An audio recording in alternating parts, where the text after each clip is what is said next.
Good morning, everyone. Welcome to California Master Plan for Aging's first Equity and Aging Advisory Committee meeting of 2023. We'll be meeting for 2 hours today with over 20 equity and aging stakeholder members of this committee. We do have time for public comment on the agenda. Next slide, please. We are live captioning. If you need to access live captioning, go ahead and click the button at the bottom of your screen that says CC. We'll also be posting today's slides, transcript, and recording to CalHHS's Master Plan for Aging webpage. You can also find this recording on California Department of Aging's YouTube channel. Next slide, please. So if you are joining today by phone and you'd like to make a public comment during our designated public comment agenda section, you would press *9 on your dial pad to join the line, and the moderator will announce the last 4 digits of your phone number and unmute your line. If you're attending this meeting today by webinar, you would click the raise hand button to join the line. The moderator will announce your name or the last 4 digits of your phone number and unmute your line so that you can make your public comment. Please do limit comments to 2 minutes each. If you would like to send us additional comments after this meeting, you're always welcome to email us at engage@aging.ca.gov. Next slide, please. So as I mentioned, we are joined by nearly 24 advisory members today representing organizations and communities across California, as featured here on this slide and the next slide. Members, welcome to this meeting. Please go ahead and if you'd like, greet each other in the chat. I'm going to go ahead and hand this over to CDA Director Susan DeMorris for opening remarks.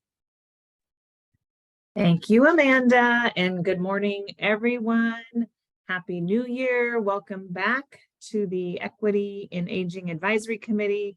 I can't wait to pull the gallery mode up after I'm done speaking so I can see all your faces after a break. We've not been together since we were part of the Day of Action back in September. So it's fantastic to see everybody again. And we're so glad to be starting our stakeholder series first with equity, as we should in 2023. Most excitingly today, you all, if you haven't already, you have the opportunity to meet the California Department of Aging's first Chief Equity Officer, Marina Castillo Augusto, who will be leading us in this work for the coming year and years to come, we hope, and will be integral to the Master Plan for Aging. So we're so excited to welcome Marina and for all of you to get to know her today and in the months and years to come. Many of you, I would expect, saw that this week the governor released the proposed California state budget for the fiscal years 2023-24 that will begin this July. And as you know, this is a process that starts in January. It winds its way through the legislative process throughout the spring and into the summer before we have a final budget in July. I'll just make a note that overall we're very pleased with the budget given the state's fiscal situation, with a projected $22 billion shortfall, that this budget continues to focus on vulnerable populations and equity. And overall, we're pleased that there were no direct cuts to programs serving older adults, people with disabilities, and family caregivers. In fact, in some areas, there were slight or modest increases, and we're thrilled that there is a continued commitment to the SSI, SSP COLAs in the coming year. So more on the budget through other channels. You'll hear from Amanda about the Master Plan for Aging launch activities that start next week. We're very excited about what's to come there. And, you know, I just would mention that this committee is so important. You were the original committee that was formed that spun off of the Master Plan for Aging, and the only one that stayed after the Master Plan was officially launched more than 2 years ago, or 2 years ago now. And I can think of just, 3 examples of why your role is so important to the state of California. We had a webinar earlier this week about the disparities in offering and treating individuals with COVID with Paxlovid. So we've seen with the COVID pandemic, whether it's testing, treating, every stage of the, vaccinations, boosters, and now with treatment, we are seeing lags that affect older adults, people with disabilities, and communities of color. We're also, watching very closely the storms that are devastating our state. Today, we're particularly concerned about the Monterey area, but this has touched all parts of our state.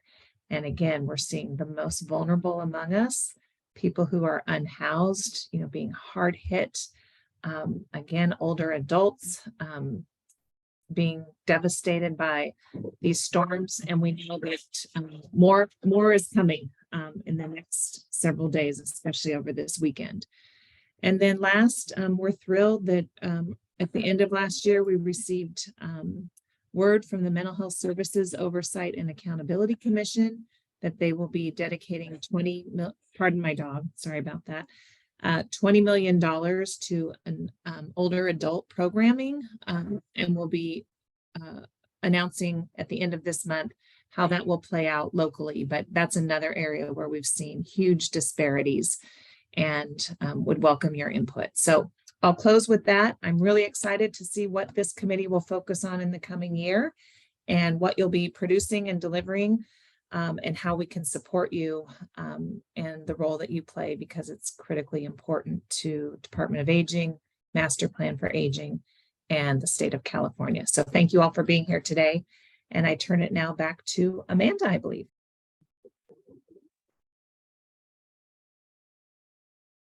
Yes, hi everyone again. Please go ahead and advance to the next slide.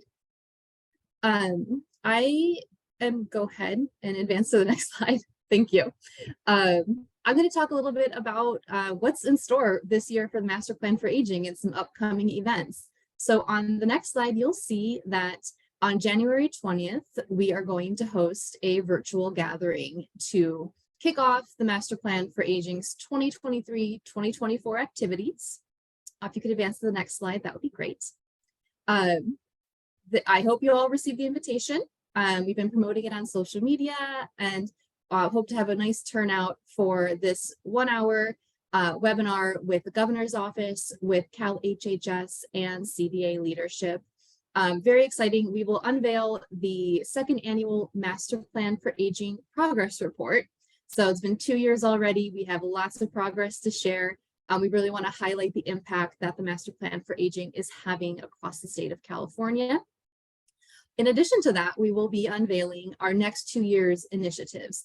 These are the initiatives that our partners from across the governor's administration commit to implement over the next 2 years. We started the plan with 132 initiatives to really drive our 5 bold goals and 23 strategies for achieving a state for all ages and abilities.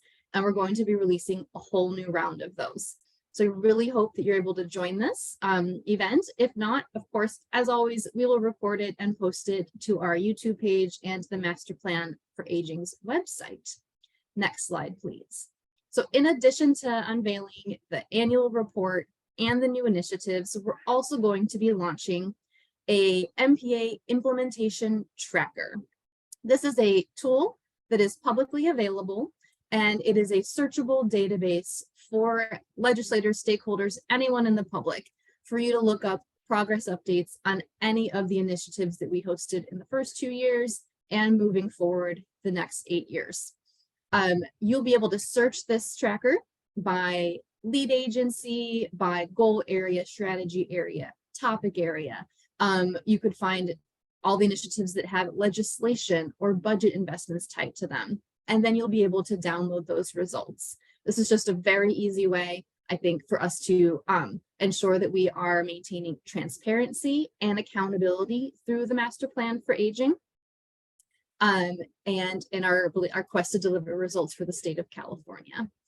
So we're going to launch that the same day that we launch the annual report and the new trackers, and very grateful to West Health Institute for partnering with us on developing this new tool for everyone. Next slide, please. So I wanted to just call out that we have 6 advisory committees. You all met each other on September 20th. And we will continue to meet throughout this year. These are the winter meetings that we have scheduled. Starting today, you're the first to meet this year. We also have on the 20th as well, it's a very busy day for us, the California Aging and Disability Research Partnership will meet. And then the Impact Stakeholder Committee will also meet this month. And I just want to, remind everyone that this is a great opportunity for our stakeholders here to attend these meetings and identify areas of alignment and equity inclusion within these committees. There are opportunities for you to be involved if you'd like. For example, the Disability and Aging Community Living Advisory Committee, as well as the Elder and Disability Justice Coordinating Council. Both have launched work groups or are in the process of launching subcommittees and work groups, and non-members are welcome to join those. So if you're interested, please attend those meetings or reach out to me and I can help coordinate communications. Next slide, please. So one of the major updates I wanted to share with everyone, I think we've talked about this in the past, is the $4.5 million Local Aging and Disability Action Planning Grant Program that CDA is launching this year. We're going to release this request for applications in about a month or so. So mid-February, we're going to release the RFA. And really our priorities here with this grant are to provide seed funding to communities to develop their own local aging and disability action planning grant action plans. This program is meant to focus on supporting communities that have been historically underserved, that have been underserved in building capacity to engage in planning activities such as coalition building, stakeholder engagement, community assessments, and then the writing and the publication of their local aging and disability action plan ultimately. So we're encouraging smaller communities, rural and frontier communities, and tribal communities to apply for this grant program.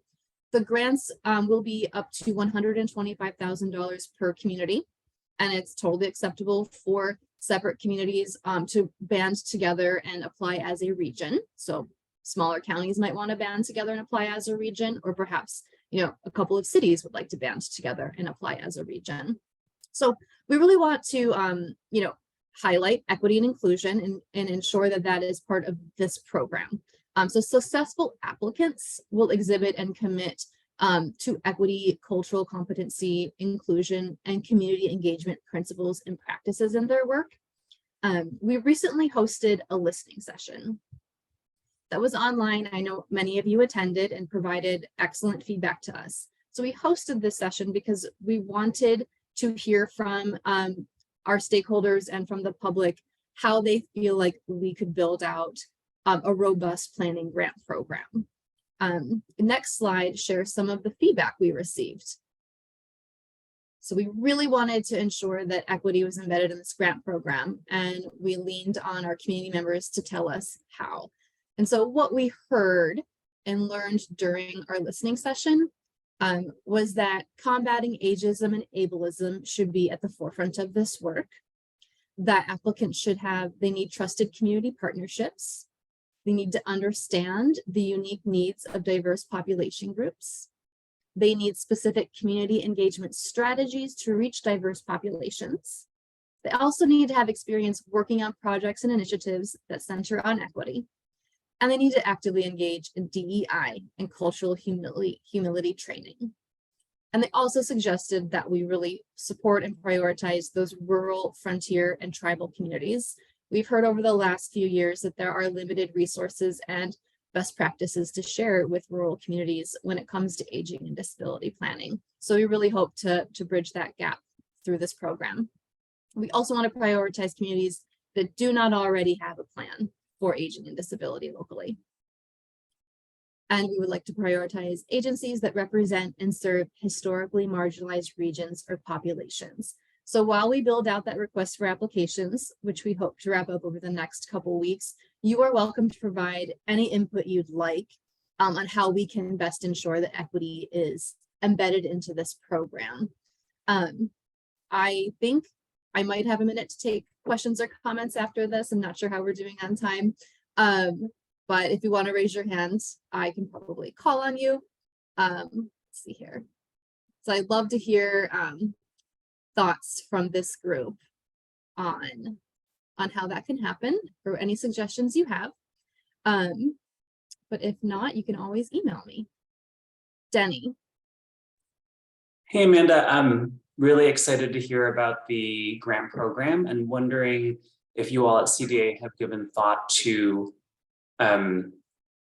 whether you're going to do some specific outreach to people to apply. I just worry that if you leave it sort of as an open process, the usual suspects, people who are already connected to the aging network will apply, and that, you know, is great, but also knowing that other folks could really use this seed money.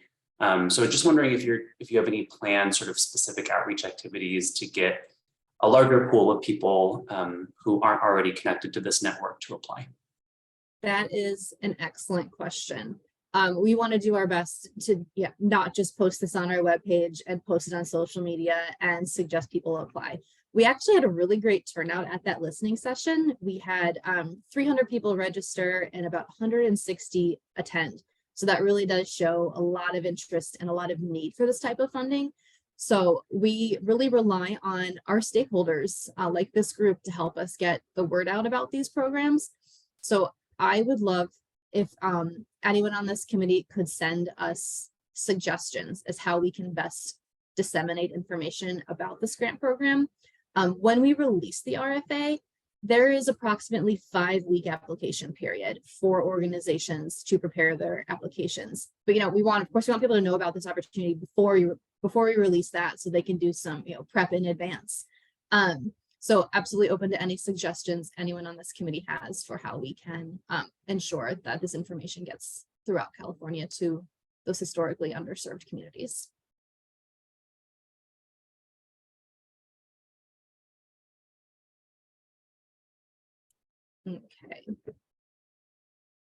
Okay, wonderful. Thank you, Denny.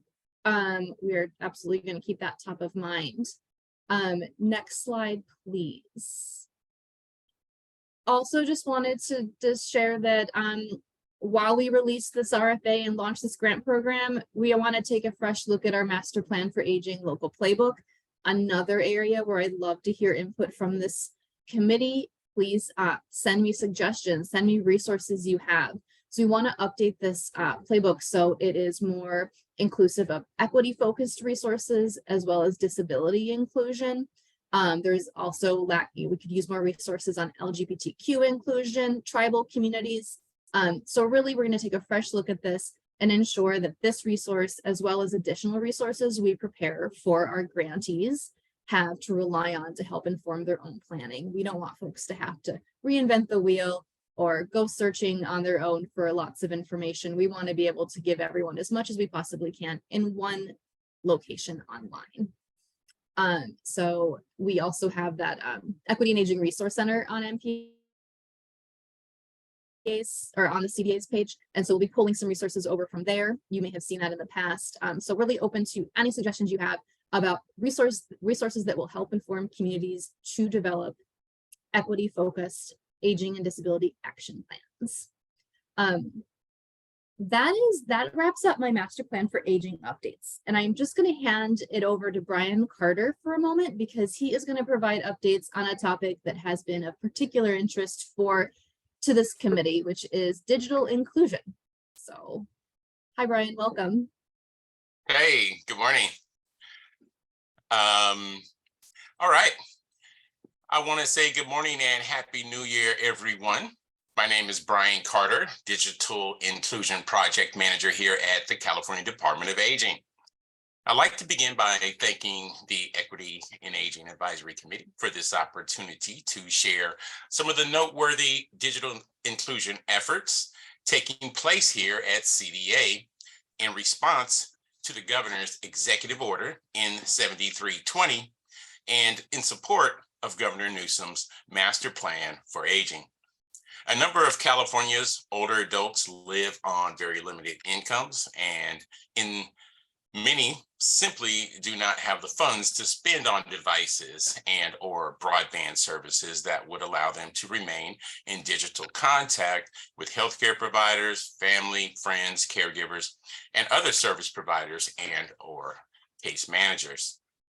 CDA's digital inclusion initiatives are intended to mitigate loneliness and isolation and provide older adults with devices and digital literacy training to facilitate greater access to resources and information.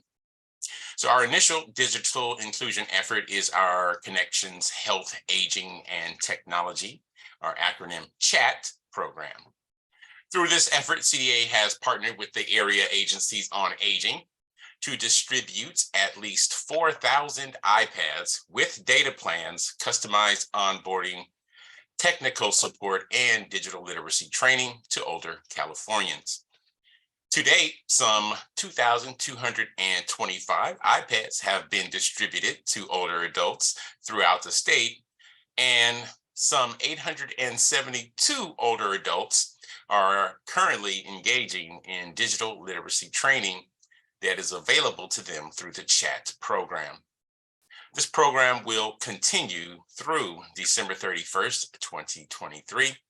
And if you know someone who would like to apply for participation in the CHAT program, please encourage them to contact their local area agency on aging. CDA is also in the process of executing county contracts for our $48.5 million Access to Technology County Grant Program for older adults and persons with disabilities. With the ATT program, counties will be able to leverage their existing programs and program recipients to provide digital devices, broadband service plans, digital literacy training, digital infrastructure to facilitate access, and outreach to bring awareness to the program. To date, 15 of 42 participating county contracts have been fully executed. Sorry about that.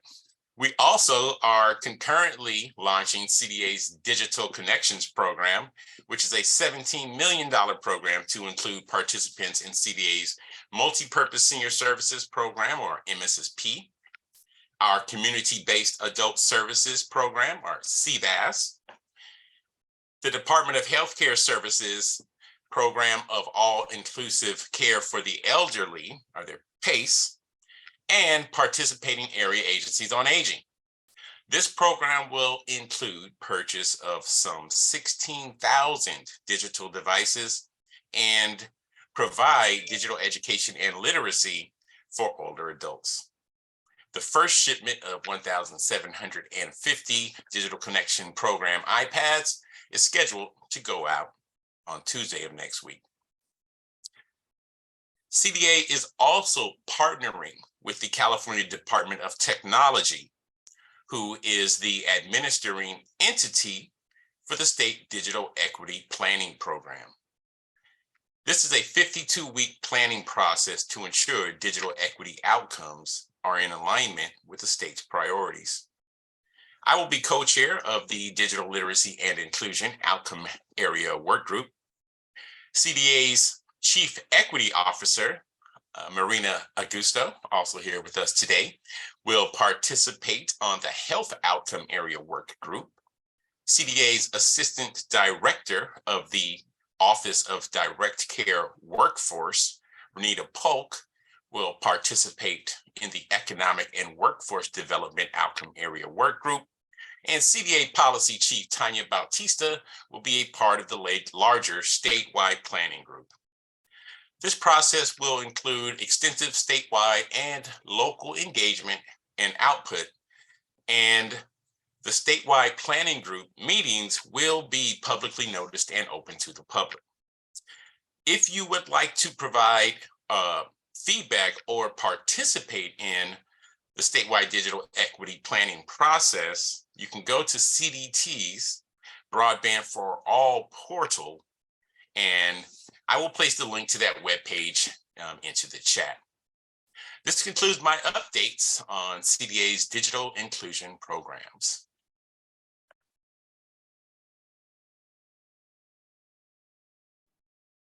Thanks, Brian.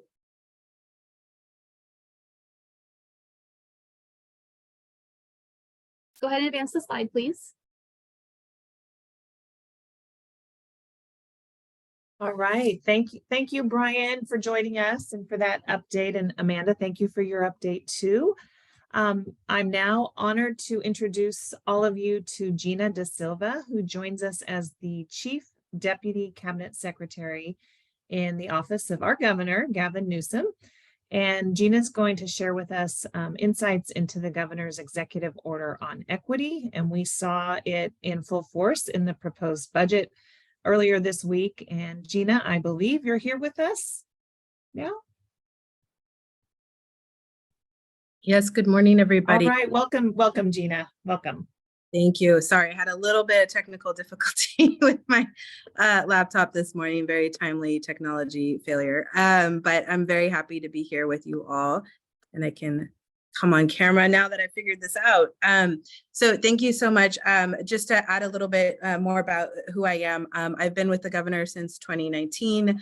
I work in the cabinet team, so it's working a lot with departments and agencies, working on policy, and I also the immigration advisor. So I come to this work around equity from a perspective of kind of language and immigration status and race and ethnicity, but have really enjoyed the work with Kim and with others in the administration to kind of thinking about equity broadly and thinking about these opportunities to advance equity in the state of California. So happy to be here with you all today. I think we can move to the second slide. Next slide works. I try to talk a little bit, but leave more time for conversation. So I will keep it pretty high level, and then hopefully we can dialogue if we have some time. As mentioned, want to talk a little bit about the executive order, want to talk kind of about the framework that you see in that announcement and how the administration is approaching advancing equity and what are those opportunities to engage and to work on these issues moving forward. Certainly we recognize we are talking about equity broadly. And we're also, defining that as how are we tackling disparities and unequal circumstances to really recognize the opportunities of state government to advance equity across the state of California, both within the levers we hold as an administration, but also in partnership with other entities that it really takes to make sure that this work is as strong as and as lasting as possible. Next slide. So, just a little bit of the backdrop of how this EO kind of fits into the administration's broader efforts and work. Certainly, the governor talks a lot about diversity and inclusion and really celebrates that as how California is unique and both successful. As the most diverse state in the nation, a state that has, you heard in his inaugural address, done a lot of work to expand protections to address historical wrongs. I'm thinking about Christina Snyder, Executive Secretary of Tribal Affairs, and all of the tremendous work she has led, and really having us, the administration acknowledge the harm of the past and what we can do to continue to both tackle equity through a policy perspective, but also through that community engagement and really recognizing the injustices of the past and how we can heal and move forward and make change moving forward. And in a way that is really thinking about how do we make sure the California dream is accessible to every generation?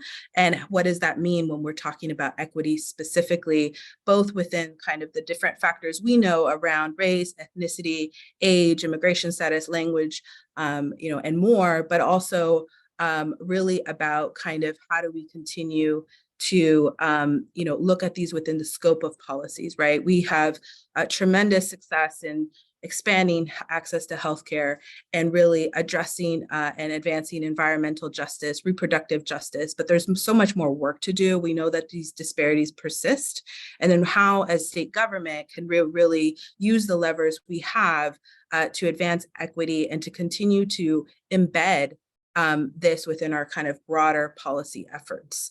Next slide. So this is the framework that I was talking about. We've had these conversations both internally with the legislature and with advocates around what does equity really mean, right? What do you talking about when you say equity, and how are you making these changes? And so, the theory of this effort is really about advancing something that is a sort of a shift in the way that we do our work. Is how do we embed equity in every policy, practice, program, and sort of procedure, right? And we know that's going to take time, but this is the framework that we believe is necessary to really think about how you're advancing equity. It's, as I mentioned, the policies, the programs, the planning. It's also our state budget. It's how do we advance protections against discrimination, against hate?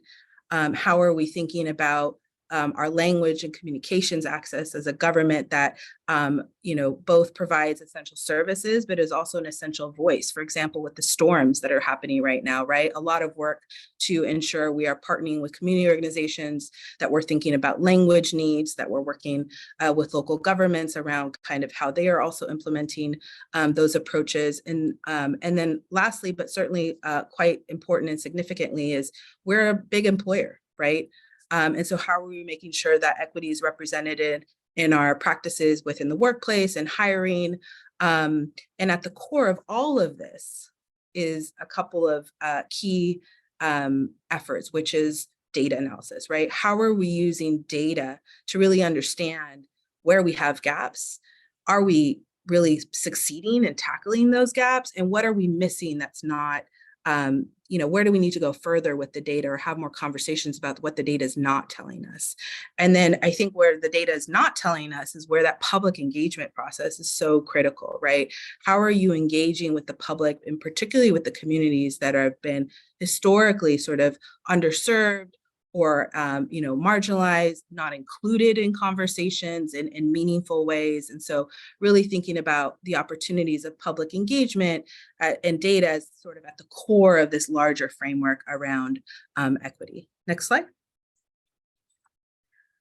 So a few different actions. I won't go through all of these because it will take a lot of time. So I will just say the EO lays out 7 directives across the administration. You have some that are overarching around across departments and agencies, and then you have some that are very specific to departments or agencies that have done a lot of work in a particular area, or that type of work lives within their portfolio, right? So CalHR working around some of the workforce issues, HHS and GovOps working together on recommendations around language access and communications. And so we have both broad and then targeted directives in the EO.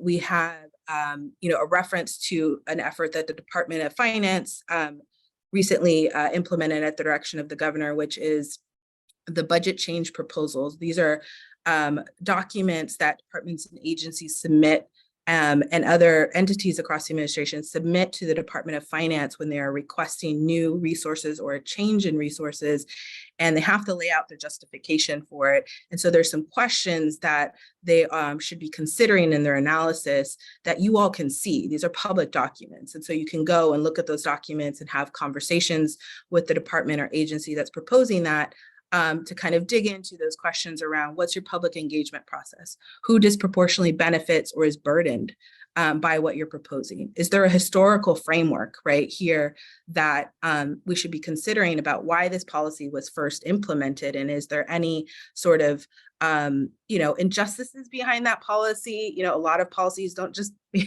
sprout out of the ground, right? There's typically a history that informs how that policy moved forward and became law. So it's really an effort to get departments and agencies, as they think about their proposals, to ask themselves these questions, right? And I think that's part of this theory of change, which is a shift in the way that we think about equity within the scope of the policies or the programs that the administration is implementing. And then also, I'll just say that I think a really important position, and hopefully folks are connected with Pam. Pam Chu is our first state chief equity officer at our government operations agency. So she's really leading on equity as it relates to state procurement, workforce, and state operations, and even thinking about those data pieces. And it's a very exciting position. She started just as we announced this, so I think it was quite a big start for her, but she's doing tremendous work, and we're very excited to have her on board and think that will be an important position for the administration. Next slide. One I will highlight, and I think there's a couple more slides, but we'll just go through them and maybe happy to answer any questions at the end. I want to focus on strategic plans. There are different parts of the administration that have developed strategic plans, or everyone can develop a strategic plan. These are documents that really lay out kind of the roadmap of the strategies that a department or agency will be implementing over a certain period of time. This is really where, and I want to give Kim strong credit here for really driving this concept of how do you think about embedding in a way that it's not just a one-year action plan, right? Like, how do we really get folks to think about equity within their work, so they're asking themselves those questions early on instead of catching up to the disparities later on when you're seeing kind of evaluation or outcomes. And so it's really about, again, you'll see data. Data is critical to this process. The public engagement, having departments and agencies engage with communities that have been historically underserved or disadvantaged within the scope of policies, and really thinking about across their mission, their policies, their practices, like comprehensively, we want them to be thinking about how is equity embedded in all of these components of your strategic plan, and to post them. We want folks to be able to see these plans, to engage, to ask questions, and to build relationships with our administration as folks are moving forward these efforts. So everyone's kind of in a different stage in that process, but that I think is the biggest, most overarching piece of the EO.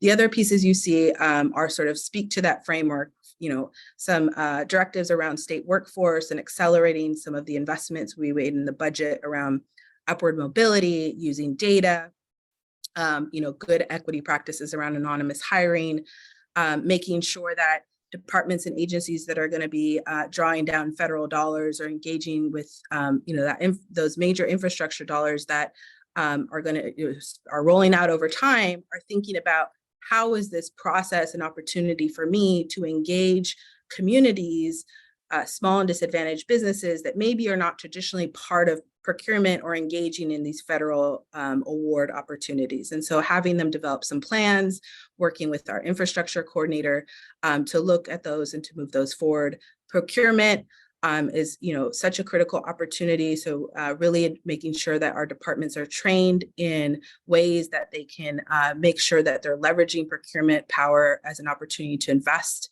in economically distressed areas. Next slide. And then more efforts, as I mentioned, I think a little bit at the top, around data, language access, communications access, and continuing to really drive around civil rights protections, and particularly from a very strong community perspective, right? The Department of Civil Rights is doing community conciliation, which I think is a really powerful tool. It's new to the department, but it's really about supporting communities after, or during sort of incidents of hate that can happen, manifest in businesses or schools or other places. How can the department support a process around community conciliation? And the Civil Rights Department has been doing a lot of work to really connect with community leaders and think about how they are not just an enforcer, but really accessible and getting information out to people about what their protections are under state law as well. The last thing I'll focus on, and again, to leave some time for questions in the next slide, is the Racial Equity Commission. So this was done in partnership with Senator Pan from in last year's legislative cycle and the sponsors of SB 17. It is an advisory commission that should start by the end of the year. We are proposing some resources in the governor's budget to help staff the commission, help support its implementation. That information is online. We're happy to share that with folks. This advisory commission is going to have 11 appointed members, mostly by the governor. And then I believe I don't recall the exact number, but there's a couple, I believe, by the Senate and the Assembly. And there's clear criteria for who should be on the commission. It's really intended to be a commission that has subject matter expertise and has lived experience in ways that are really thinking about where disparities exist across the state, where are those intersections, and how can we make sure that we have commissioners that can really bring a lot of expertise and experience to the conversation and to their work of engaging communities, developing resources, recommending tools, providing technical assistance to agencies when they request it, and really creating a racial equity framework and helping the state, advising the state on where are those continued opportunities to advance racial equity. So it is the first commission of its kind for the state of California. We're very excited. It's going to be housed at OPR. We're hoping the budget resources will really help us make sure that OPR has the staffing to implement this. Certainly things like legal counsel, having people that can do data analysis, having good subject matter expertise as well. Want to make sure that OPR is supported with success to staff the commission and the tremendous work they will be doing, both the initial release of an racial equity framework, and then an annual report to continue to drive on the conversations and recommendations moving forward. Next slide. That's it. I went through that a little bit faster than I intended, but mostly because I just don't want to talk at you all too much. And then here, if you have any questions or any dialogue, equity is a really big conversation. It's hard to capture it in 5 to 10 minutes. But I can tell you that there is a lot of work happening across the administration right now and a lot of excitement. And I appreciated hearing some of the work that's already happening at the Department of Aging to advance this initiative forward. So I'll stop there. Gina, thank you so much for joining us today and for preparing these slides. And we're just incredibly fortunate in our state to have you in your role leading at the executive level. And I know that Kim McCoy-Wade has joined us today as well. And I believe Kim's on the call as well. So we do have time for a couple of questions. If there are any members of the advisory committee that want to share any observations or questions with Gina while we have her here. If you have a couple minutes, Gina, will that work? Absolutely. Okay. Do we have any questions from our committee members? Any thoughts? All right, we have 2 participants with raised hands. So let's see, we'll start with, it looks like Cheryl Brown and Denny in that order. And that's perfect. We have time for 2 questions. So Cheryl, if you would start, and Denny, if you would follow, please. Thank you very much. Can you hear me? Yes, you sound. Oh, it said a prompt came up to unmute myself, and I thought I had already done that.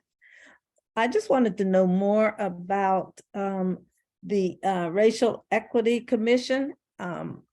Can you speak to maybe what those people have lived experience or have experience with equity? Can you give us an example of what they would possess?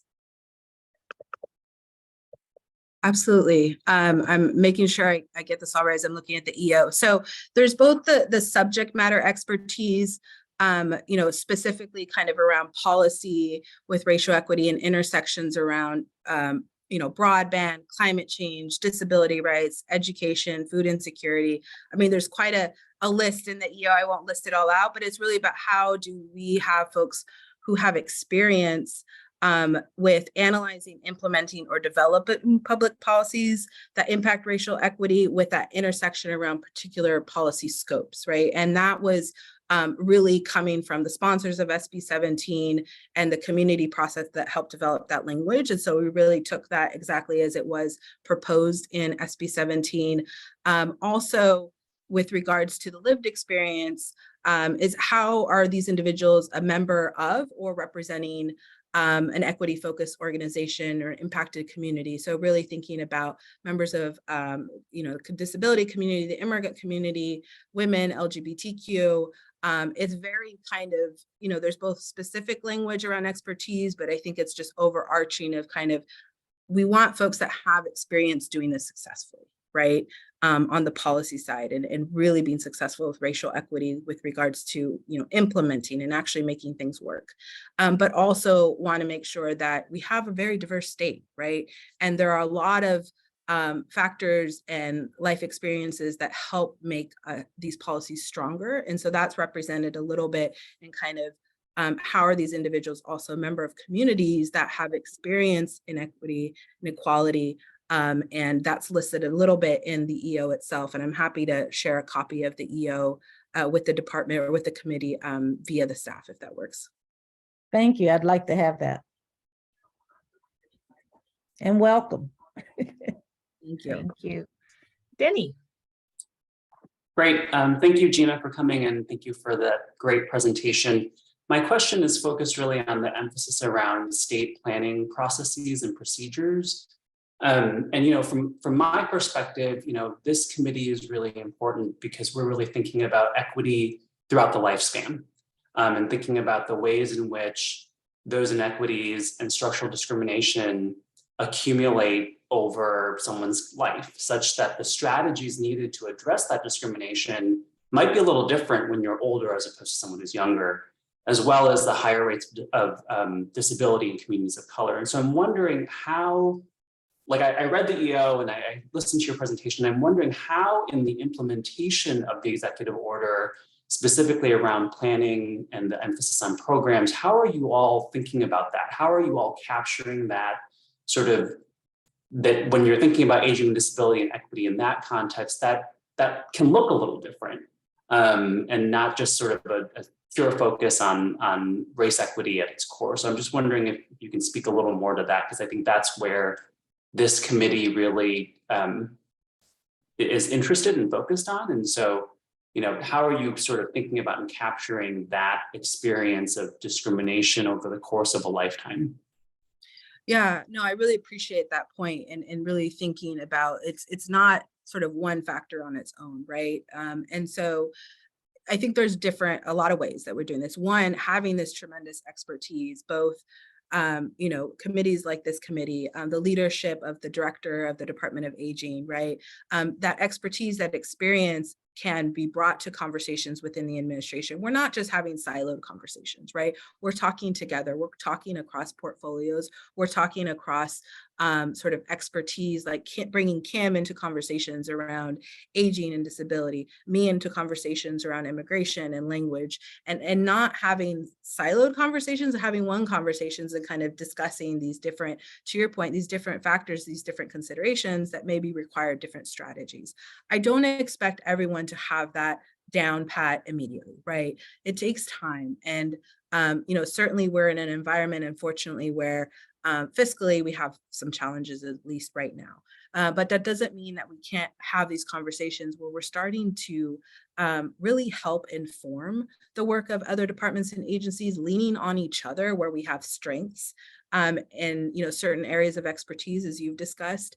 And also, again, it's like that public engagement. Where do we know that that expertise lives that's outside of the administration? And how do we make sure that folks are engaging? We recognize that requires other people's time. And so we want to be thoughtful around that. And I think it's important for folks to kind of, if you're really interested in engaging and you want to see a particular area of work really move forward, come and talk to us. Kim and I are very happy to help folks navigate where they can engage with different departments and agencies. But generally, I would say there's multiple strategies. It's not making sure, breaking down silos, learning from each other, and where we are missing expertise, learning through public engagement, through engagement with other experts that are not within the administration, and recognizing that we have done a lot of work on equity. We have a lot more work to go. And part of this is about not being 1 year and done, but really thinking about this as sort of changing culture, changing habits, and changing practices, which requires a longer term strategy.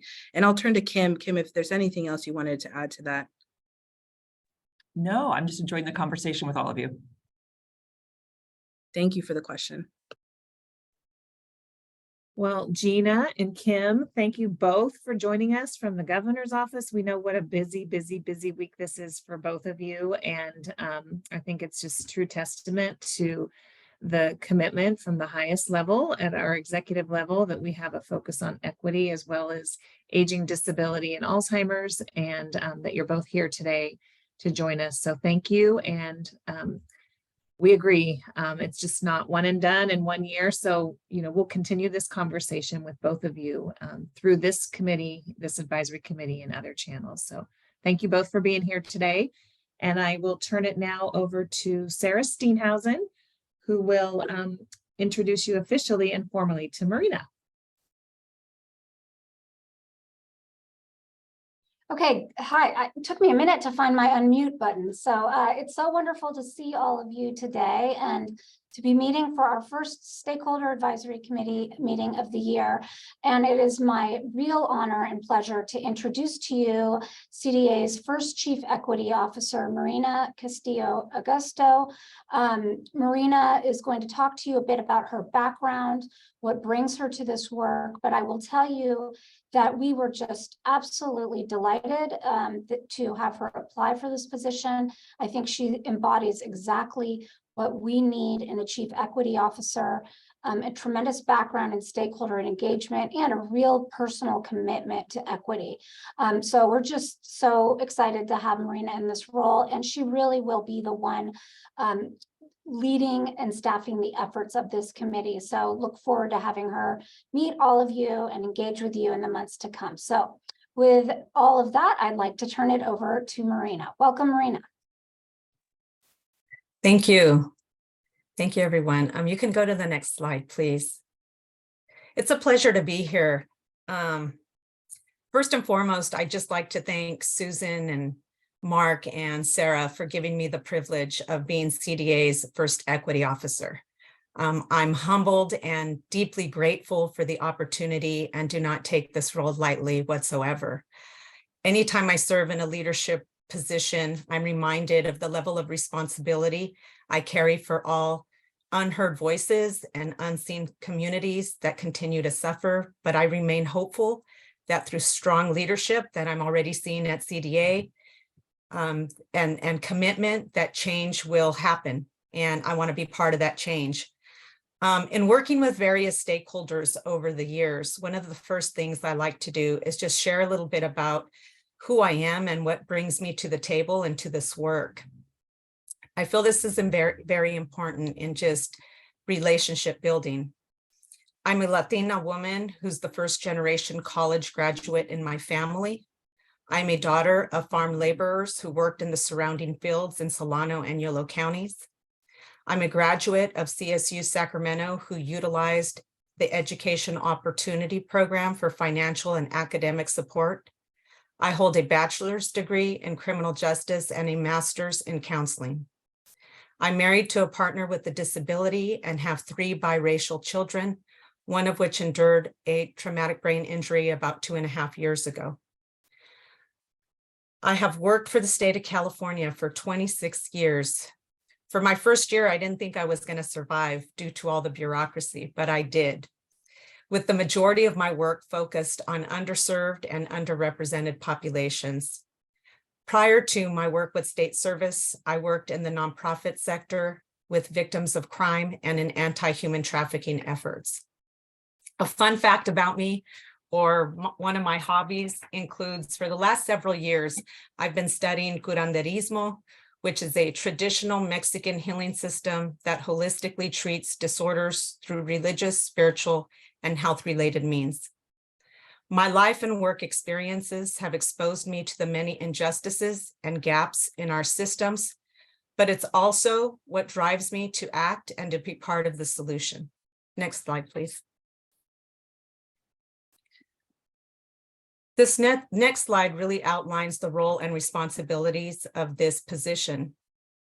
My position really, as I see it, is centered on providing effective, equitable, and respectful leadership and services for all Californians, regardless of race, ethnicity, age, sexual orientation, gender identity, and expression, ability, and spirituality by embedding frameworks that are culturally and linguistically responsive, both internal and external facing.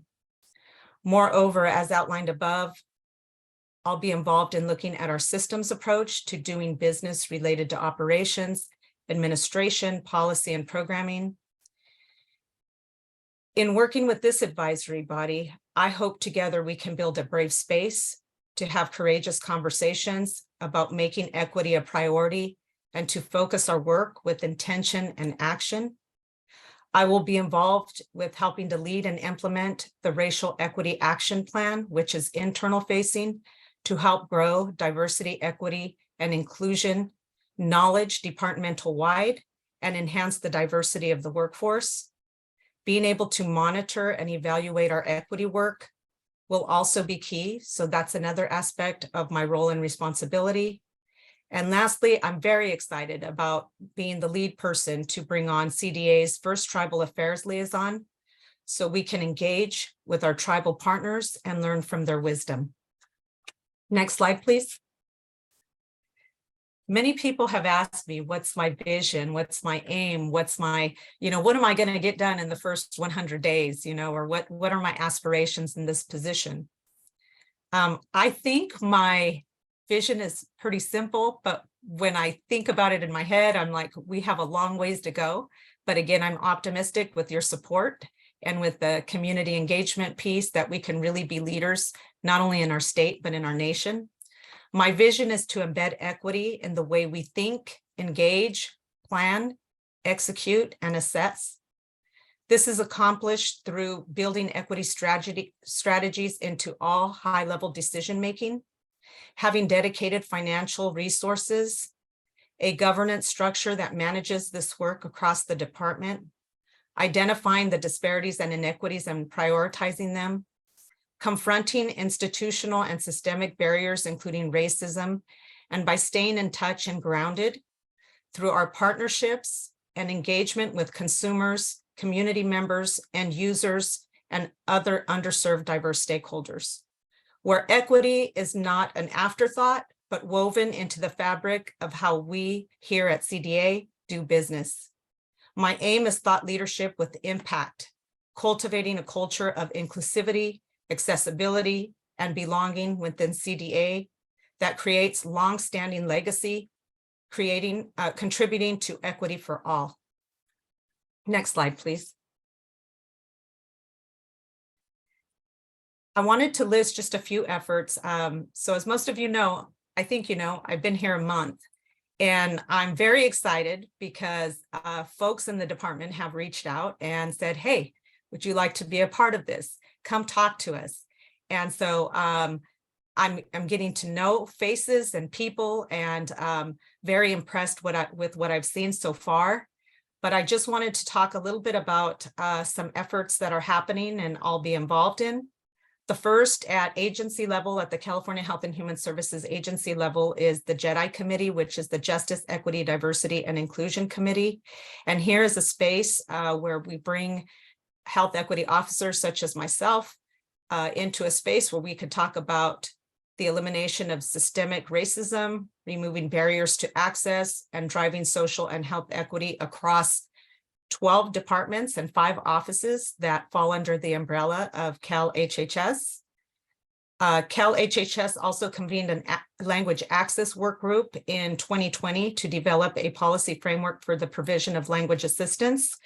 And so that was before my time, but I will be participating and attending meetings to help finalize that policy. And the mandate around this policy will be that these 12 departments and 5 offices will also develop language access plans of their own, tailored to their constituency group that they serve.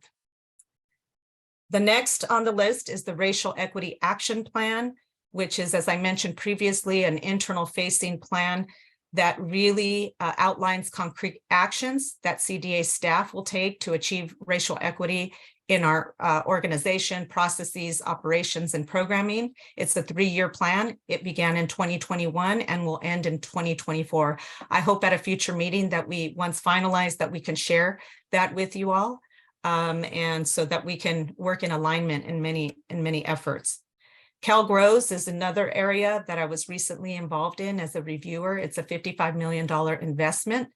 And this is really focused on funding for workforce training, incentive programs that increase the skills retention and job satisfaction of the direct care home or community-based services, including paid direct care workers as well as unpaid family or friend caregivers. And my role and responsibility was really looking at their their equity strategies and how to operationalize them and providing feedback into that. And the next in the queue is the LGBTQ plus study, which I'm very thrilled and excited to be a part of. I'm just now starting to attend meetings, and I feel that this study that you'll hear more about in the later presentations today will really highlight a lot of the needs and gather some baseline information on the health, economic, and well-being of older LGBTQ plus residents in our state, and also identify gap areas that will help inform our work. And so I'm very excited because I believe that this will also just take off nationally in this space. So thanks for all those that are involved in that. I want to thank Brian, who presented earlier, for inviting me to be part of the digital inclusion effort. This is the new space for me as well, but very eager to learn about broadband and, you know, the digital divide and accessibility for the geographically isolated individuals. And so more to come. And then lastly, like I mentioned, the hiring of the Tribal Affairs Liaison to support tribal engagement and programming within CDA. Next slide, please. But to me, this is my most important slide. And this slide is really about engaging you all. I know we don't have a whole lot of time within this meeting, and I'm hoping to make some dedicated effort to meet with you all individually and during some meet and greets, and hopefully after this meeting and in between meetings, because if I'm understanding correctly, this committee meets quarterly. And so I wanted to let you know that I reviewed the recording from the day of action, and I looked at some of your recommendations that really focus on addressing systemic racism through DEI training, you know, not only within the department, but in aging and disability services organizations receiving funding from CDA and implementing their own organizational plans, diversity in the workforce. And the one item that resonated with me was continuous community engagement, the mantra of nothing about us without us, and love that. And also the importance of data and evaluation. I wanted to just create some time and space here to hear a little bit about your thoughts in 2 years. If all of us stayed together and worked really hard and put our efforts together, you know, what would success look like? What would our policy agenda look like? And so I want to open the floor. Before I do that, I just want to thank you so much for your time and for your commitment to be a part of this committee. I also just wanted to put a plug in that I know some of you probably will be terming out of this committee, and we'll be reaching out within the next couple of weeks to just talk about the application and reapplication process and hopefully filling some gaps that we have in this committee. So thank you. I want to open the floor and take any of your questions, concerns, and even with the question I posed, just hearing from you. Thank you again.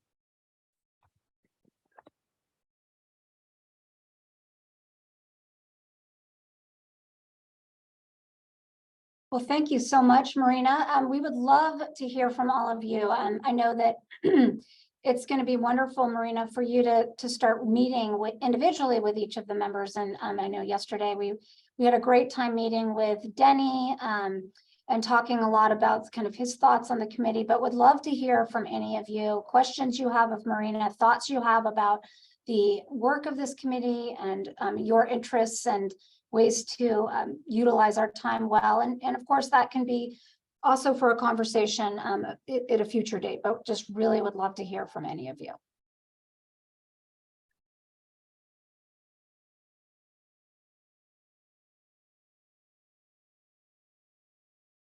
I see Rigo. Yes, no, I just want to wholeheartedly welcome Marina. I really, have enjoyed getting to know you. First few times we've met briefly, and always coming, out of our conversations very impressed and learning a little bit more about you personally as well. I really appreciate that, and looking forward to working with you closely through this committee and in other ways as well. I'm wondering too, as we move forward, as you pointed out, that we are meeting quarterly. I wonder by way of sort of function and the way we might be more effective and not waiting, a number of months to carry out some work, if there's a thought to maybe creating subcommittees of the work of this committee and really, using that mechanism to, be a bit more focused in particular priority areas as those are identified. Thank you, Rigo. Yes, I'm already in communication with Sarah about different avenues in which we can keep the work in motion, if you will, and really being thoughtful and intentional of everyone's time as well. We know you all have jobs and are, working within your communities. So would love to hear more feedback and ideas around that, but definitely we're in discussions on that, and we'll report out when we make some, recommendations and to hear from this committee. Thank you. And Marcy, great to see you. Yes, good to see you. And hi, Marina. Good to see you again and welcome. Thank And you.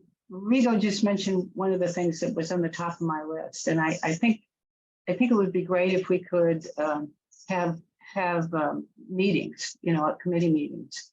I know working on the advancing the LGBT aging study, sort of meandering on my own around here and there with that, and also around just SOGI data and collection in general. If we had subcommittees that would have, I could have been more focused in the advocacy of that, although that wasn't a problem in the sense that everybody was so receptive. I mean, really, it's just been wonderful. But yes, so that's a good reason, having gone through that process, to have a committee where people can really focus. So I second that. Thank you, Marcy, for your comment. Great. I think there's a lot of opportunity too to think about, something we're doing with all of our advisory committees is really trying to have, focused tracks of the agenda so that there's a cohesive discussion.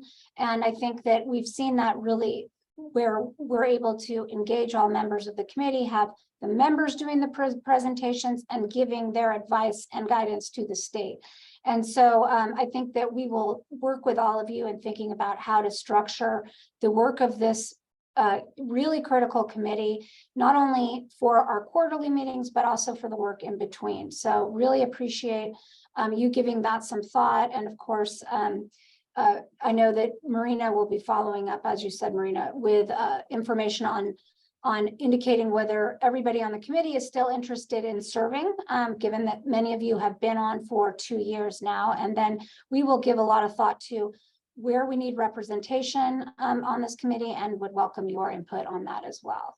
So I know we're running behind. Marina, did you have anything else? I don't see any other questions or comments that you want to close with. I do want to mention also that in the spirit of being more inclusive, we will be seeking more representation from the disability community and changing the name of the committee to Equity and Aging and Disability Advisory Committee. And the other thing I wanted to mention is that I'm open to take calls to plan meet and greets, to just get more intimate with your recommendations and also with some of the questions I posed. So I'm happy to do that offline where we have more time and you have more, we have more time to just be thoughtful in what we're discussing. Thank you. Wonderful. Thank you all so much. I really appreciate your questions and welcoming Marina. Marina, thank you for a wonderful discussion. Marcy, your hand is still up. I just want to make sure you don't have any more. Okay, good. No more questions. So I am so pleased now to transition to our next speaker, David Lindeman and Zia Aga, who along with their own professional roles are real key leads in our California Aging and Disability Research Partnership. And they're here to speak to you and get your input on some really critical effort that the committee is undertaking to develop kind of key outcomes to monitor the state's progress in implementing the master plan for aging. So welcome, Zia and David. We are a little behind, but let's say if you want to go until 11:30, and obviously within there taking some time for questions and feedback from the committee members. So take it away. Thank you.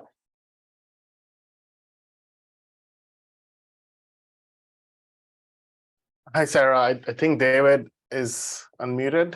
David, are you able to hear us?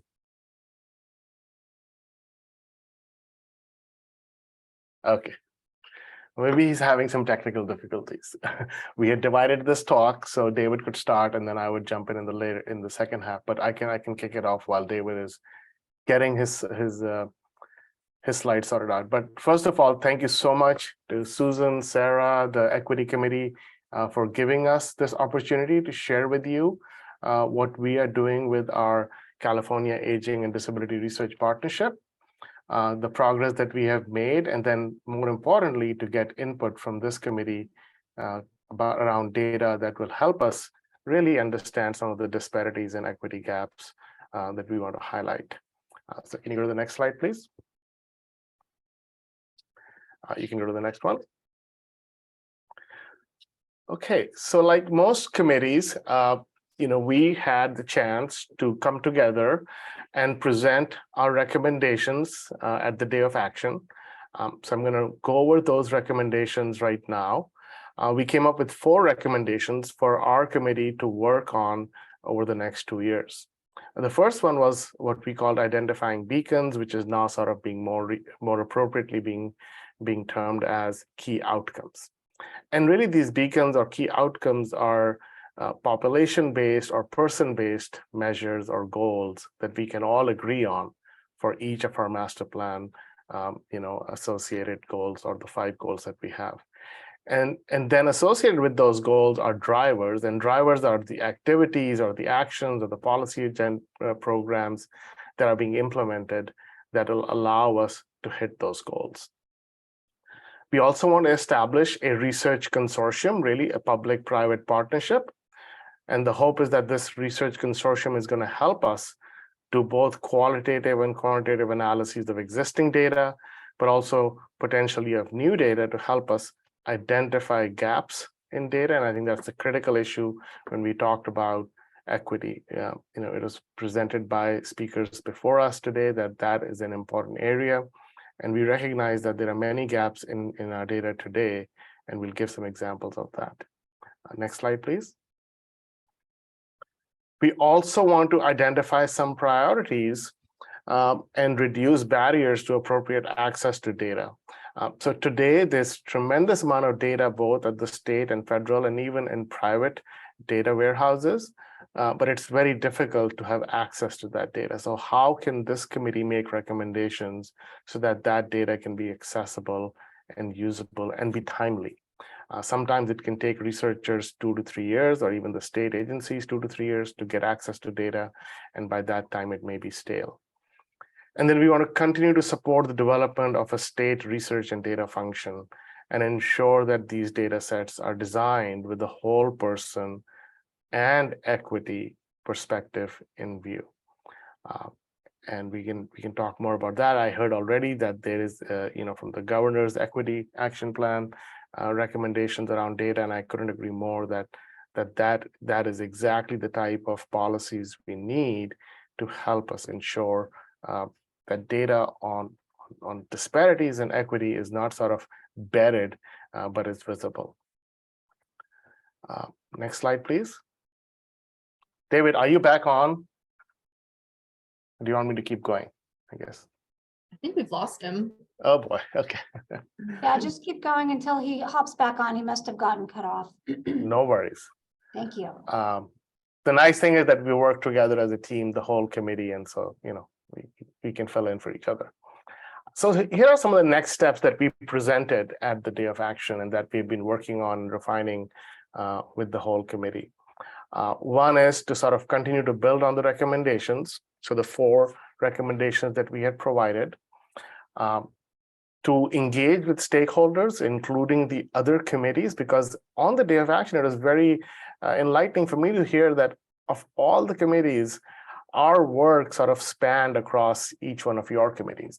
Everybody identified, whether it's the CCOA, equity, impact, all committees mentioned the need for good, sound, and current data, and to use data to sort of bring transparency, to bring accountability. And so the goal is to then work with all of you to help identify those data sources, what those data are, and what are some of those key outcomes or beacons. On the research front, we are hoping to again have a public-private partnership between our amazing California university system and the state and the philanthropic partners to identify and launch at least 2 to 3 what we are calling pilot projects that can dig deeper in existing data sets to help lay the foundation for this research consortium. And then we also want to host an initial working meeting, and work is underway to convene that with, again, bringing in more expertise from the university system, but also from within the state to help us align on some of these goals. Next slide, please.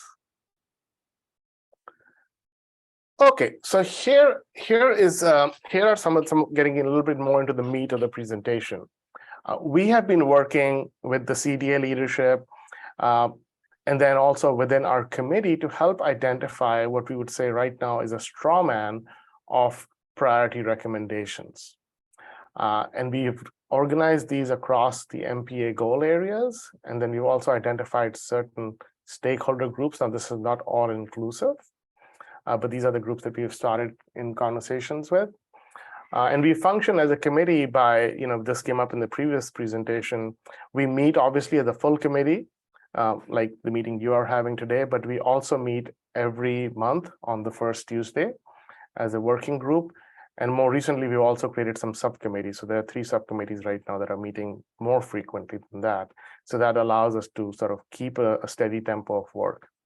But our hope is that these summary priority recommendations around transportation, homelessness, in-home care, social isolation, and caregiving are going to be refined and improved through this process that I just outlined.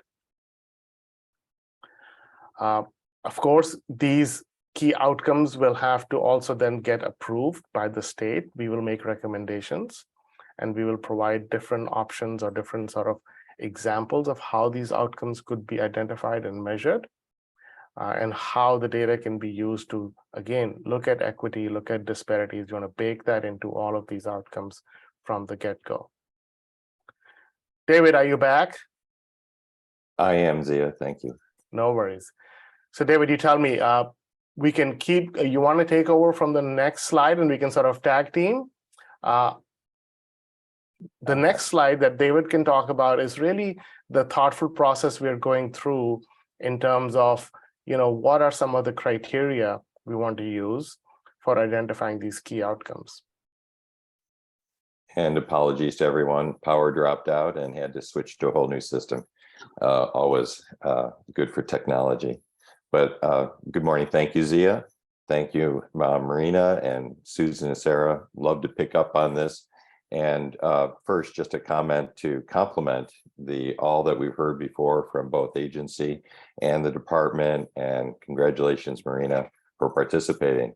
But as Zia left off, we are taking this next level with the partnership, looking at ways we can follow up on the very specific master plan on aging key areas, our goals, and then creating specific outcomes and drivers that we'll be able to track, not only for the most optimum way to track this for the state over the course of the master plan on aging, but into the future. And ideally looking at quantifiable metrics that will be able to give us an idea not only of where we are at baseline on a number of key issues affecting our older adult population, but particularly across equity issues, trying to look for new methodologies to track different population subgroups and individuals that are at greatest need in our state. So we look forward to developing these, reviewing all data sources, as Zia shared, looking for gaps, and finally, building a research platform, a public-private partnership that will engage as many organizations as Zia shared across the state, from our wonderful university and higher ed systems to private companies, to working closely with people in the field, and most importantly, with getting older adult input into this process. So if we could, to the next slide, please. So one example, and again, I'll defer back to Zia since this is his area of expertise. We'll share with you the 3 primary areas we're working on. But Zia, let you do the honors on Housing and Homeless Beacon, because this is the one that you are championing. Thank you, David. So this is, again, it's an example of how we are thinking about these goals, indicators, some of the factors. This is where equity comes in, some of the targets we want to define, and some of the data sources and gaps. So if you think about housing and homelessness, the big goal that we're hoping to achieve through the master plan and its activities over the next 7 years now to 2030 is to really prevent and end homelessness for older adults and adults with disabilities. Yep. So that is sort of your beacon that you're playing for. Now you can do that through different interventions or different policies, and those become the drivers. And we're using one here as an example. We all know that there is a rental assistance program. And so how do we measure the success of that program? One could be to look at how many people are benefiting from it, what is the uptake, how many dollars are being provided, and then how is that leading to older adults and disabilities, people with disabilities, having housing, getting off the streets. To do that, you need indicators. And so we have started to develop these indicators. And these indicators, such as the percentage of adults who are age 50 and adults with disabilities who are homeless, are already being collected by the state. And we need to refine them and measure them and track them. There are factors. Some of the core factors are things like age, race, ethnicity, language, citizenship, sex, SOGI status, family. So there's a long list of what we are thinking are some of the core factors for this set of data. And then there are some things that are unique about this data set, such as home ownership status, rental versus owned, with or without a mortgage. Now, I can't promise you that all of these data exist today, but our goal is to have this level of detail so we can really look at some of those factors that come into play, especially when it comes to disparities. And this reminds me about what happened when we were dealing with COVID. Initially, when COVID data was being released, I think there was a lot of information that was missing. Information on age was missing. We did not have that readily available. We did not have information on status of that person's citizenship. We did not often have race and ethnicity data. But a concerted effort was made to then start to collect that data, both at the time of diagnosis of COVID or screening, but also at immunization, which really helped us redirect our resources to advance equity. And then similarly, I think the other most important thing to set together is what is the target or what is the goal that we're all playing for. And our hope is that this types of the example that I shared with you is a more mature one, that we will develop these for each of the key outcome measures. Next slide. David? Yes, since we're pressing on time, we're going to quickly go through a few of the balance of material, and we would like to have some time for questions. But first, we'd like to reinforce that we're looking at developing a more extensive model in relation to the Let's Get Healthy California framework, and to make sure that we can collect and select criteria. And this is where we look forward to help from our fellow committees and subcommittees across the Department on Aging's excellent partnership process to identify very specific indicators and data sources that we can use. We do not want to reinvent the wheel. We want to be able to create a system, and working closely with the new research team. And again, welcome Ross Lalian to Department on Aging, that we can create indicators that are not only useful for the state and align with national areas, but also are able to be translated into policy issues, and most importantly, back to our constituency, to older adults themselves and our programs across the state. Next slide, please. Again, I'd like to turn it back to Zia, and our compliments to West Health and their team for developing a fantastic dashboard. So to you, Zia. Yeah, and I'll keep this really brief. I think this slide just, allows us to sort of both recognize that there's a lot of work, I think, due to Kim and Susan and Sarah's leadership over the last 2 years, and then Terry Shaw, who's been instrumental in helping us develop this dashboard. But this data dashboard really sets the platform for which we can start to think about these bigger goals and outcomes, and will allow us to track these over time. So we're not starting from ground zero. This is tremendous work that the state has already done with its partners, and we hope to build on this and make the recommendations through our committee. So I'll stop there. Maybe one more slide, if you can advance. I want to acknowledge all of our partners. You can keep going. One more. There you go. So here's the membership of our committee. As you can see, it's very diverse, different backgrounds and different organizations. So some of you are on the call today. Thank you for letting us present, and please chime in and we can open to questions.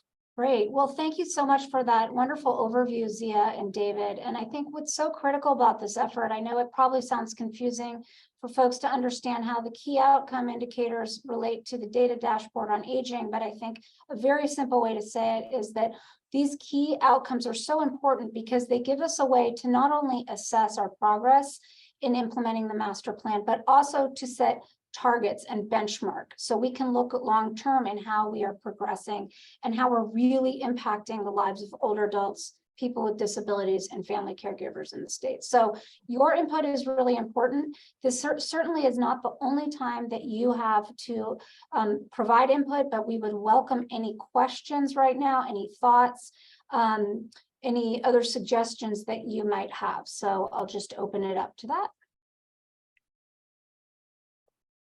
And Vincent, welcome. It's great to see you here, and well, appreciate your question. Yes, I was wondering if, I know you have SOGI as one of the criterias, but I think you need to have a separate category for older people with HIV.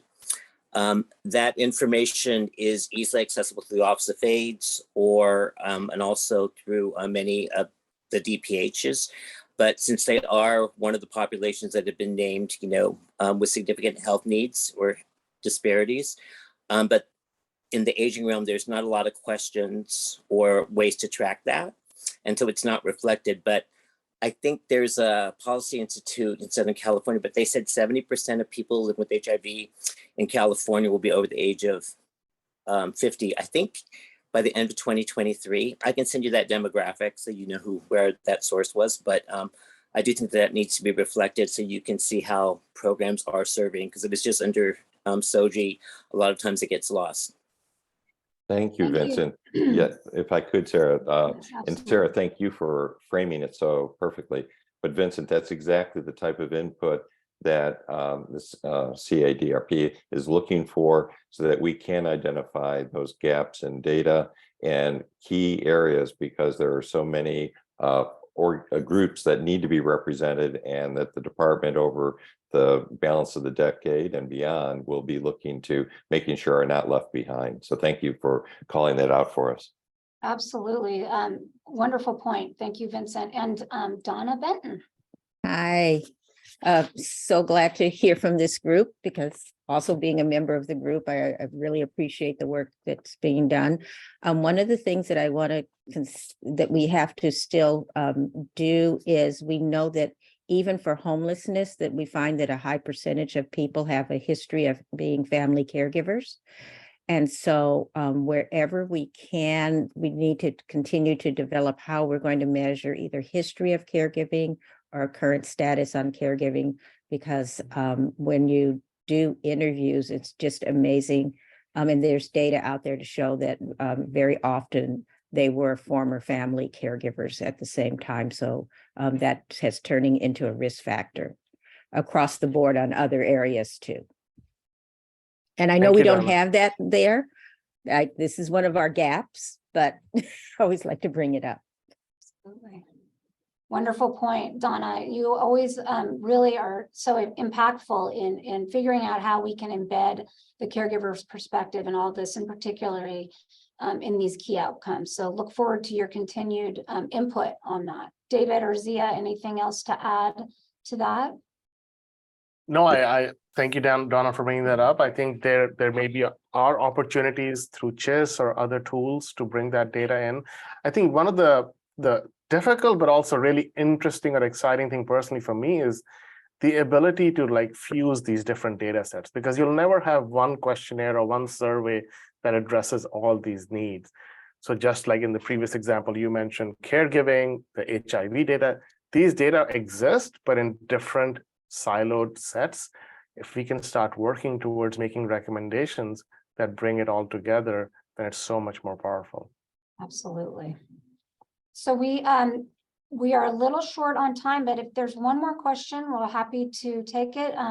Otherwise, what we can do is say this is just the beginning of this conversation. And Zia and David, we look forward to continuing to work with you on this. And I can't thank you enough for the tremendous leadership that you have brought, the Aging and Disability Research Partnership, and of course, the tremendous contributions also of West Health and all things data related. It's really, really phenomenal. And I think it really exemplifies the importance of public-private partnership. So thank you for that. And Donna, it's so great to have you as also a liaison on both committees as well. So I think, Donna, you're one of the stakeholders that's just like in every committee. So you're kind of the key to the linchpin to all of it. So As is Rijo. Rijo is also on both committees. that's right. Absolutely.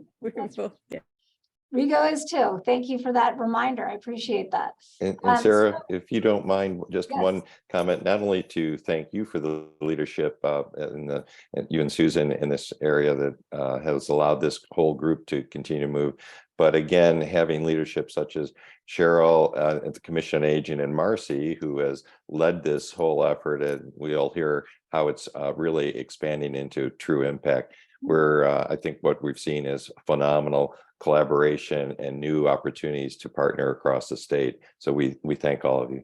Absolutely. Thank you both so much for being here. And I think it's a really wonderful segue to our next presentation. Really exciting work underway, and so honored that we have with us Kathleen Sullivan, who is Executive Director of Open House, unbelievably fantastic organization in San Francisco that's focused on the needs of older adults, LGBTQ population. So Kathleen has been spearheading some work with us along with Marcy Edelman and David as well on looking at how we can develop a statewide study on LGBTQ older adults, because this is one of these data areas that we really are lacking and need a lot of information to inform our efforts moving forward. So with all of that, I'd love to turn it over to Kathleen and hopefully hear from all of you after she presents. Kathleen. Great. Well, thank you so much, Susan. And I think you have my slides, so you can go to the next one. People don't need to look at my name. There you go. So I do work at Open House, and I'm the executive director. I think many of you know that Marcy Edelman is the founder of Open House, and we are now in our 25th year.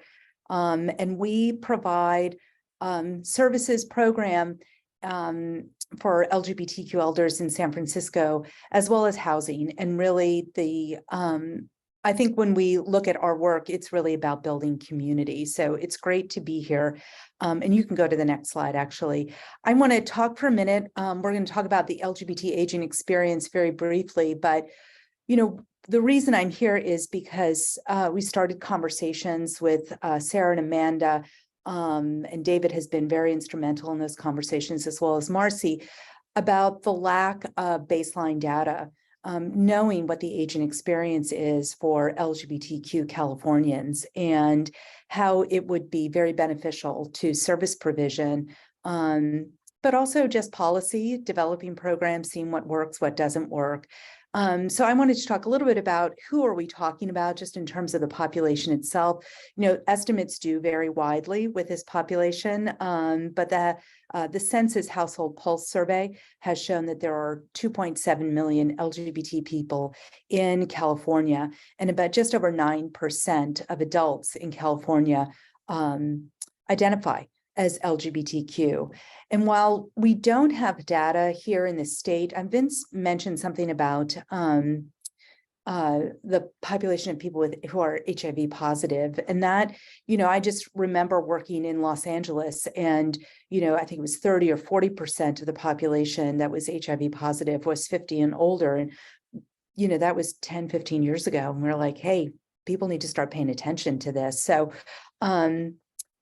we do know some information nationally, but not as much statewide. So nationally, for LGBT people age 50 and older, we do know that folks are more likely to live alone than their heterosexual counterparts or the general public. We know that 2/3 make the decision to not disclose their sexual orientation when living in a long-term care setting.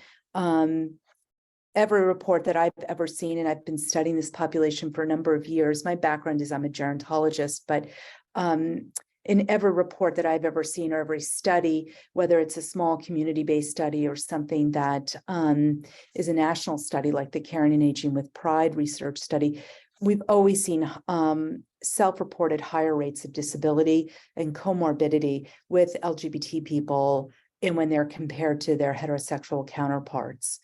We do have some data in the state. So Marcy was, of course, I feel like I always say Marcy did this, Marcy did that, but you know, what can you do when she's been the leader for so long?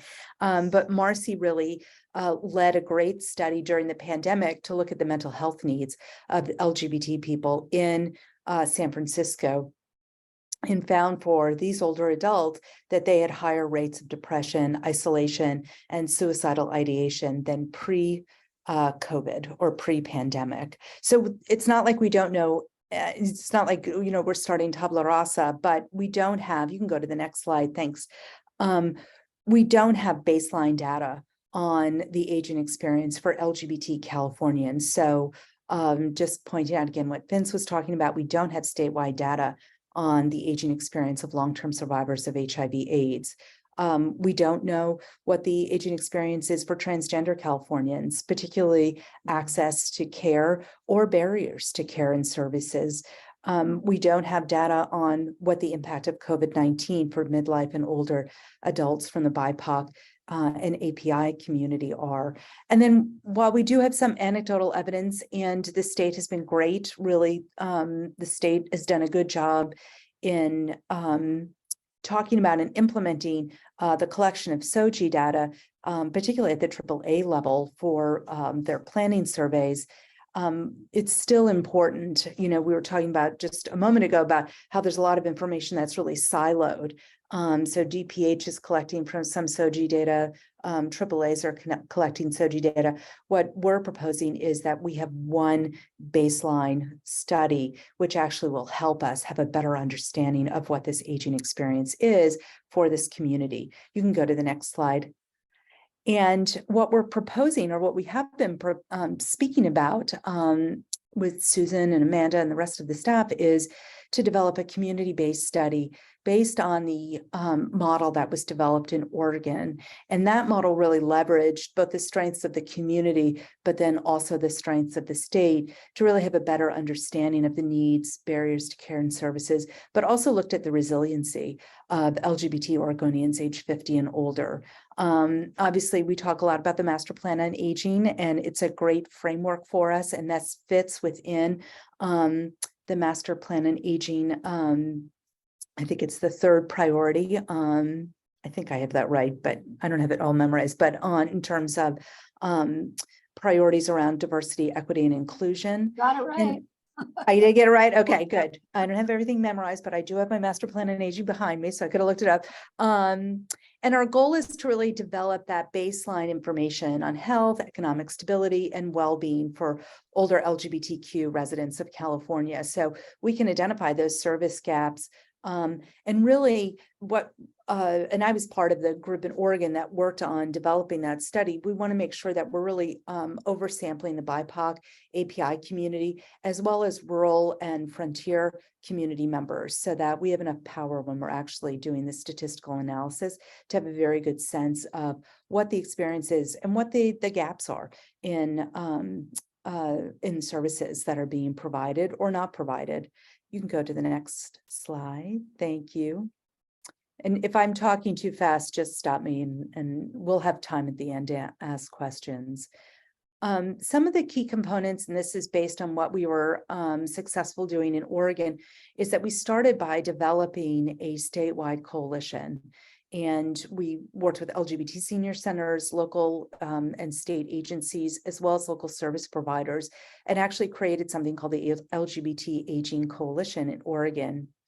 And that was really probably one of the most important pieces of the initial project in Oregon, because it meant that our coalition partners had eyes on what the survey was going to be. We were able to give feedback, talk to the researchers, but then also be able to help us roll that survey out. So in their local communities, be able to distribute the survey itself to their community members. So we already know just from conversations that we've had that there's a lot of support for this project. And there are a number of organizations that are looking to be involved and be part of the coalition. San Francisco AIDS Foundation would be fantastic. Leading Age California is very interested. Obviously, C4A, Open House, the community where I work, Dementia Care Network of the Alzheimer's Association. So I think that we have a really great base already of people who are interested. As you know, we've just been having casual conversations about the concept of doing a statewide study, but this will be something that we'll really be focusing on for the first sort of phase of this of the study or the research project itself. I'll talk about open source data in a moment, but we do think it's important, and fortunately it's a value here in California, that the data doesn't just get put on a shelf, that perhaps this could be part of that wonderful dashboard that you just saw that CDA has. So researchers would be able to look at this data, have a better understanding of the aging experience for this community, perhaps in comparison to others.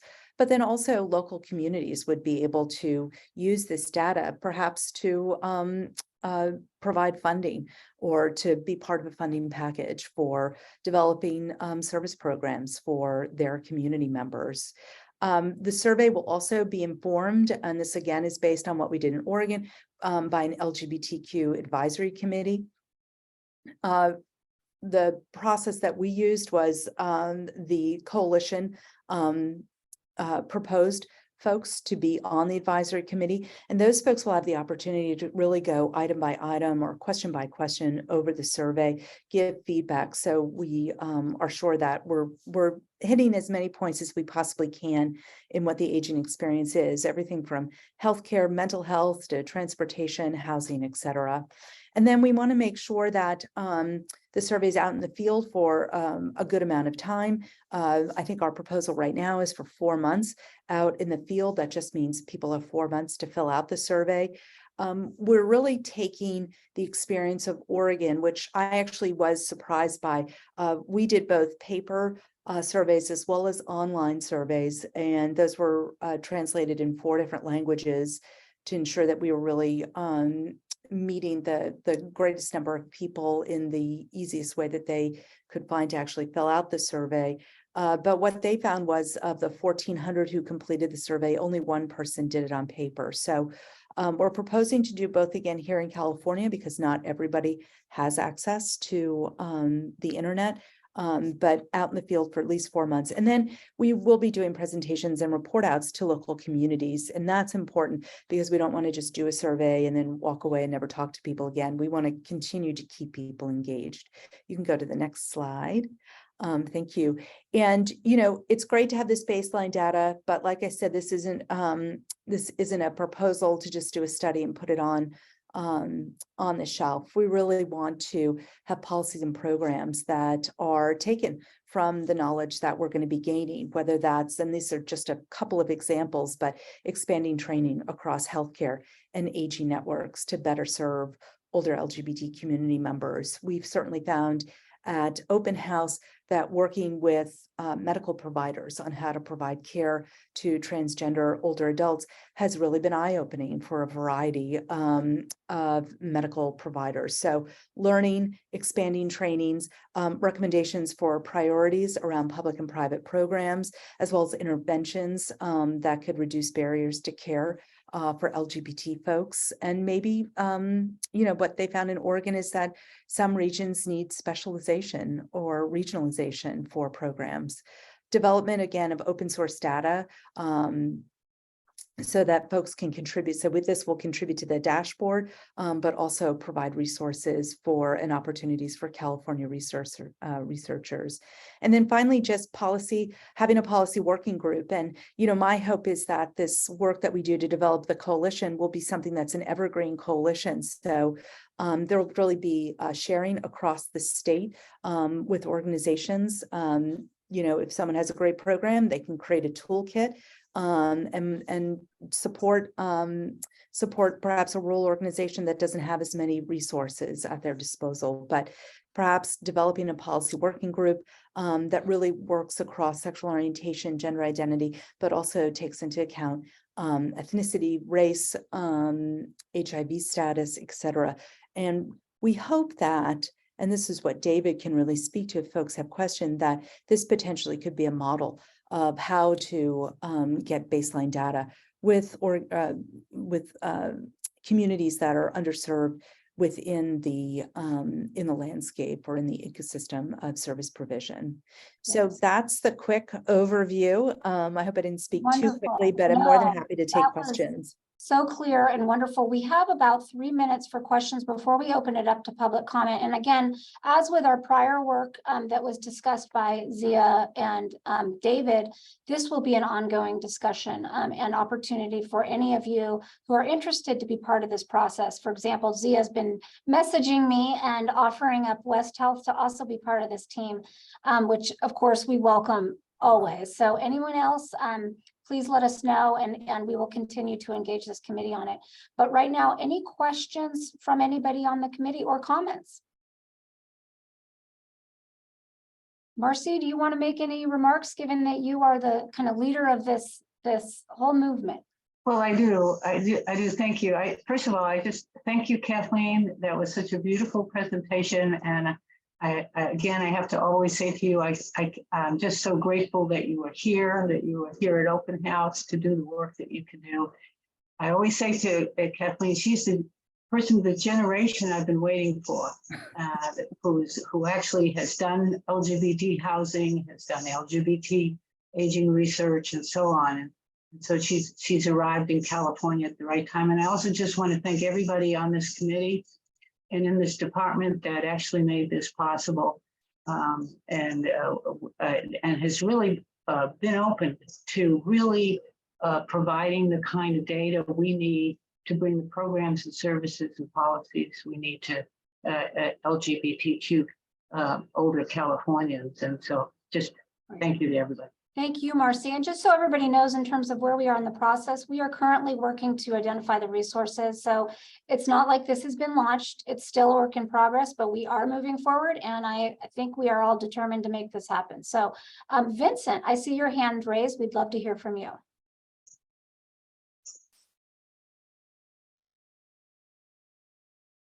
Oh, Vincent, did you have a comment or because you're not off mute? Sorry, my mute button is not sticking. No but I was just saying thanks, Kathleen. It's great to see you here. I think this is so needed. There are so many changes happening within the LGBTQ community. And I just want to put it out that I think extra thought needs to be put in how do we reach those in the rural areas, because their aging experience is very different. But also one of my reasons for breaking out older people with HIV is that in San Francisco, you're talking mostly about gay white men, but women, cis women of color who are living with HIV are often don't live in urban areas. They've been pushed out into the suburbs and stuff like that. And they would need a way to kind of, you know, we would miss that segment of the population. There are many people who have, you know, for reasons of immigration or whatever, domestic violence, would, you know, don't openly identify, but it would be great, you know, if we could figure that out. But I do think this is time. And then I know that there are a bunch of networks in place that we could tap into to get the data that's needed. Right. Well, thank you for that, Vincent, and look forward to continuing to engage with you on that. So Kathleen, again, wonderful overview. Really appreciate your being here today, and we will just continue moving forward and engaging this group in this effort. So Great. thank you all. Thank you so much. Absolutely. So we are at the time where we would really like to open it up to public comment. So I'm going to open it. We are going to turn it over now to our great comms team to help us work through public comment before we say our closing remarks. Well, I'll just start it off. Attendees who are joining by phone, please press 9 on your dial pad to join the line, and we'll unmute your line. And whoever is on the webinar, click your raise the hand button to join and make any public comments. Do we have any participants in the audience who would like to make any comments at this point? I will give it a count to 10.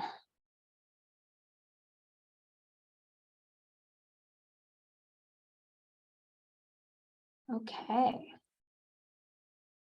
Well, hearing none, that gives us a little time for any other remaining questions or thoughts from the committee members, as well as next steps. So I want to first turn it, I think it's fair to say we don't have any public comments, and if I'm missing any, please anyone let me know. But I think we can go to the next slide. Thank you. And I want to turn it back to Susan, who will give us some closing remarks, and then I'll summarize some next steps as well. Time sure flew by today. This was a 2-hour meeting. We covered a lot of ground. Thank you to everyone who joined us and presented. A lot of topics covered and a lot we didn't get to as well. I really want to re-extend the welcome to Marina.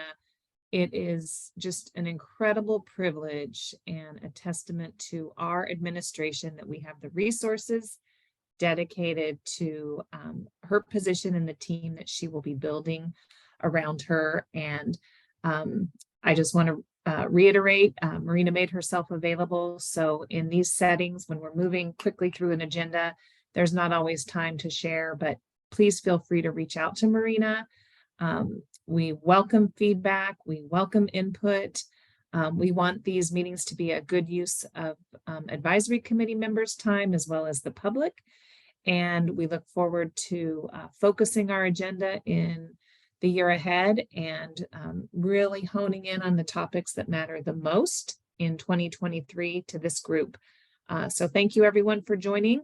Thanks for your attendance, participation, and especially thank you for your commitment to equity for older adults, people with disabilities, and family caregivers. Thank you, and we'll see you next time. Thank you to our interpreters too. We appreciate you. Bye, everyone.